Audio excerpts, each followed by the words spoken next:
And in your packet, you have the minutes from the last meeting on June 13th, including the public hearing. I'll take a motion to accept those. Motion. Motion by Kristen. Second. Second by Bob. All in favor? Opposed? Motion carries. And treasurer's report. Okay, starting with the balance sheet, we have about $1.6 million in cash. Very small prepaid expense of $70 for constant contact.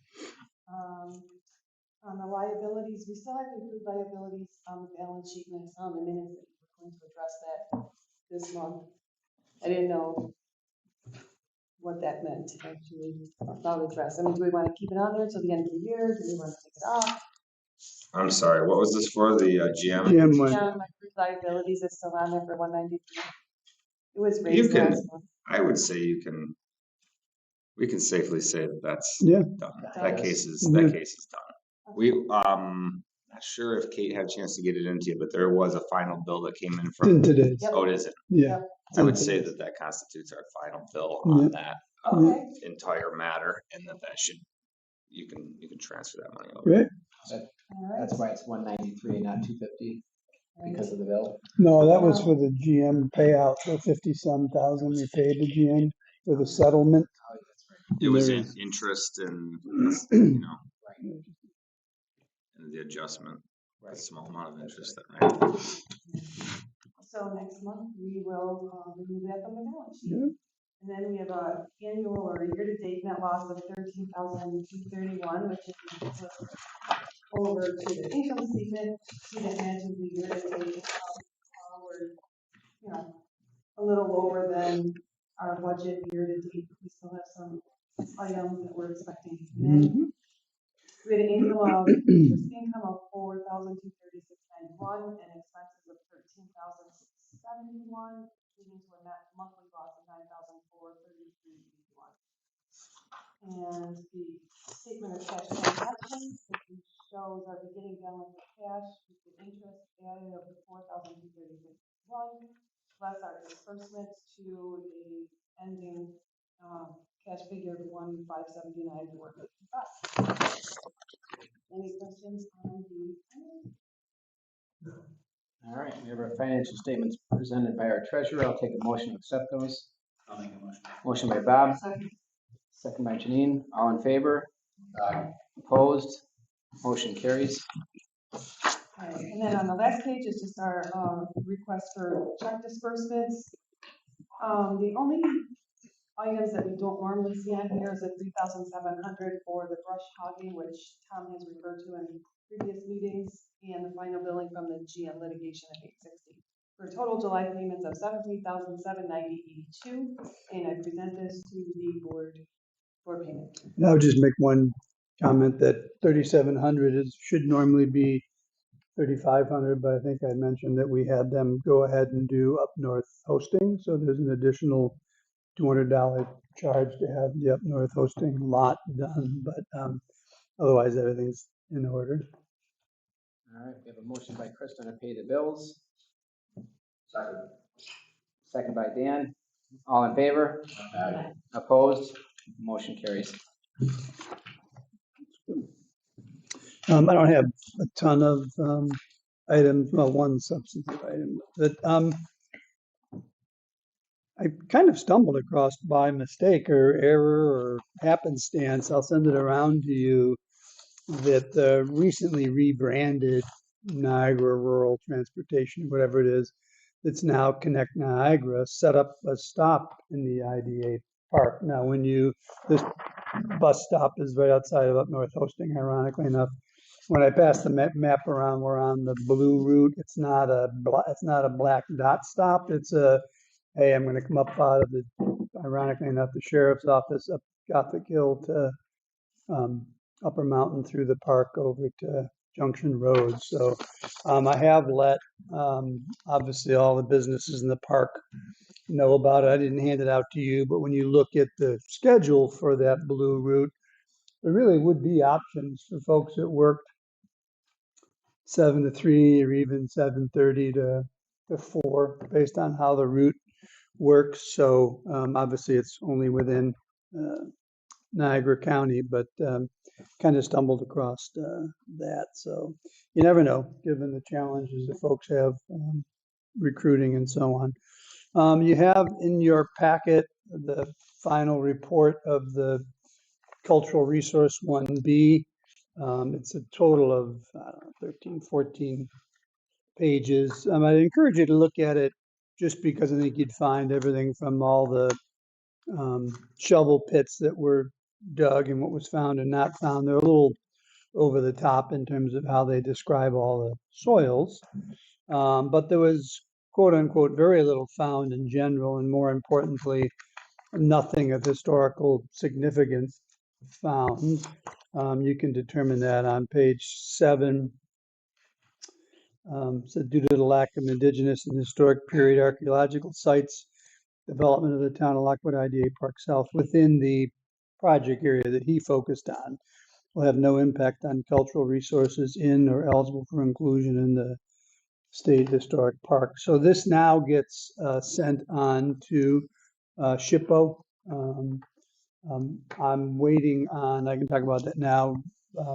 As much as this is done, that wetlands report was done months ago, but getting either the DEC or maybe even in this case, more importantly, the Army Corps of Engineer to get out and confirm that they agree with the delineations and so on has not been that easy. I believe it's next Monday that DEC will go out there, but unless something changes, only one of the wetlands is a state wetland. All the others are federal wetlands. And the feedback we've gotten so far from the Army Corps is that, look, we're so short on staff that unless you're like building a project and it's holding up a project and an entity has submitted a permit for that project, it kind of falls to the bottom part of their list. The only problem with that is at some point, the next stage is really for us to sit with Wendell and say, given these 2 new pieces of information, now go back in and lay out parcels, lay out where roads would need to be and so on. And I'll have a preliminary discussion with Rob Plavoon around that. But suffice to say, we'll get a sense of the state one soon, but I'm not sure how soon on the Army Corps. So that's kind of a pain. But let me know if you have any questions as you review this. It's pretty straightforward. I would say normally it would be much more comprehensive, but he actually kind of includes the phase 1A as the attachment E. I didn't bother to copy that again for you, but there's a much greater amount of historical information in that, but nonetheless, check the box and consider that done. I continue to keep an eye on the rail trail phase 2. That construction should start in terms of actually creating a blacktop trail next week. Which is, I'm assuming they'll start at the Murphy Road end and work to the city end, just because they really don't have access from the city end off of Hinman, and they'd have to have approval from NYSEG to kind of come in that way. So it should go from Murphy down to the city line. Speaking of next week, we've been told that the Yahoo project fee, to Kristen's point, we're 90 some K short in our revenue side, and they're, a month or so delayed. The only comment I got was that their accounting office had an issue with the PO. Well, they gave us the PO number to use, and they eventually worked through that. So I'm not sure of the issue, but they've kind of confirmed the next week payment. So I've let Kate know to keep her eye out, just to be able to let us know.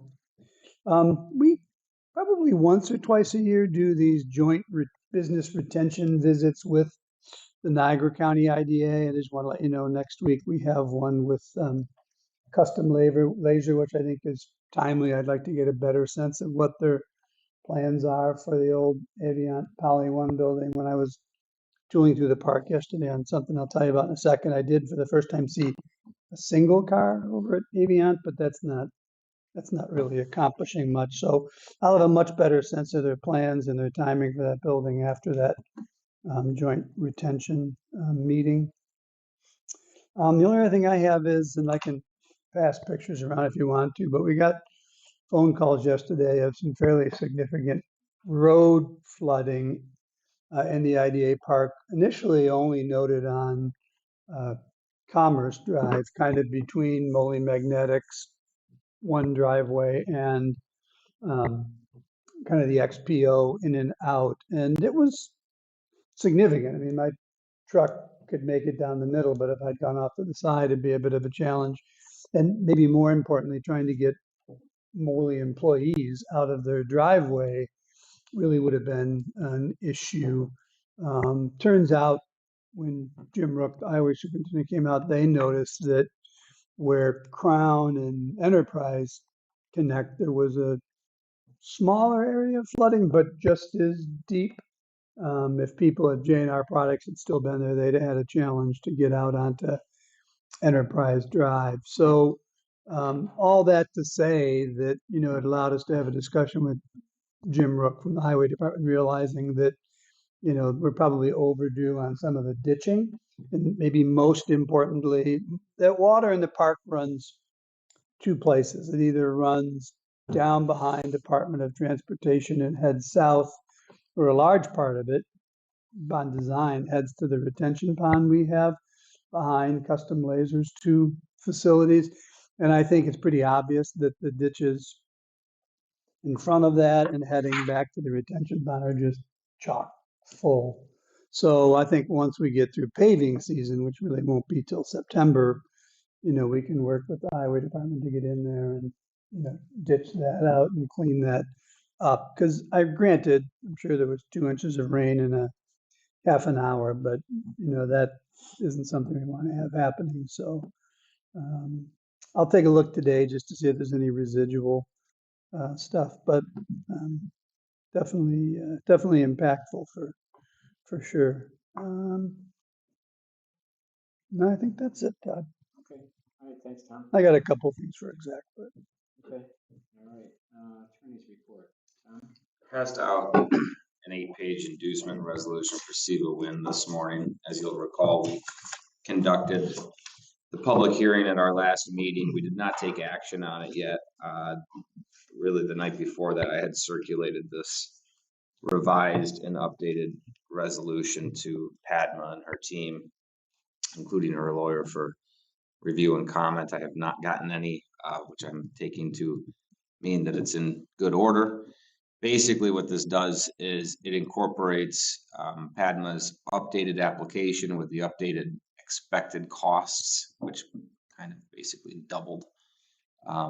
And it also, importantly for her and her project, extends the time frame for which she's able to complete, or I should say, substantially start the project by another year, because typically you have a year to get moving with these resolutions from our point of view, from the IDA's point of view. And that's been delayed for various reasons. So this gives them an extra amount of time, but it also properly incorporates the significant increase in costs of the actual project. And it references, incorporates the original application as well as the additional application, so that it's all together as one tight package if it was ever needed to be referenced. So with that said, the resolution before you, I would ask for a motion for its approval, unless there's any kinds of questions. I could read it to you, but I don't think you want me to. She's actually through the planning board, right? That's all done. correct. She's through the planning board. Yeah. You know where she stands on finances yet? No. Only given the answer she gave us last month during the public hearing. So Right, which is not super clear in terms of their own personal private side financing, and certainly they are still in the works of applying for multiple grants that they're hoping to come through. She had mentioned, there's a National Energy Department grant that she's mainly waiting on. yeah, she had a hold up due to bats. Oh yeah, Bat she had that. concerns. Yeah. It's never ending. I'm telling you. Yeah. Incredible. So with that said, if any other questions, I'm certainly happy to entertain them. Otherwise, I would ask for a motion to move this resolution as presented. All right, motion by Janine, second by Terry. All in favor? Aye. Opposed? Motion carries. Very good, thank you. Only other thing, it's not on the agenda, but I'll mention it now. We've had conversations in the past about selling that portion of property that Yahoo had owned to Bison Bag.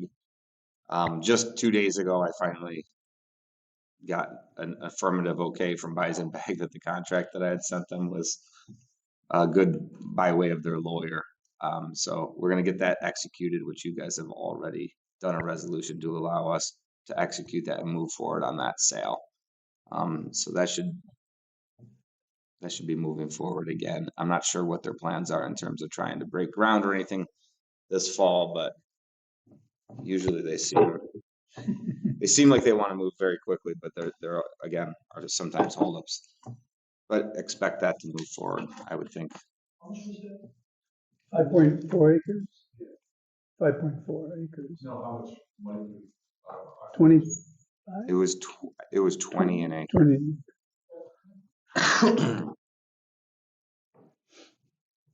So just an update on that. And that's all I have. All right, is there any old business? Any new business? All right, this time we'll take a motion to move into executive for consultation with attorney. I'll make that motion. Motion by Bob, Second. second by Janine. All in favor? Aye. All right, we're in executive. Yeah, and I don't know that we need to close the, Is that all right? Next meeting is Thursday, 8 AM, August 8th. If you can't make the meeting because of vacation or whatever, let Tom know. And we'll meet here again in Yep. Town Hall. So, okay, okay. We'll check with Darlene. all right, we'll take a motion to close the meeting.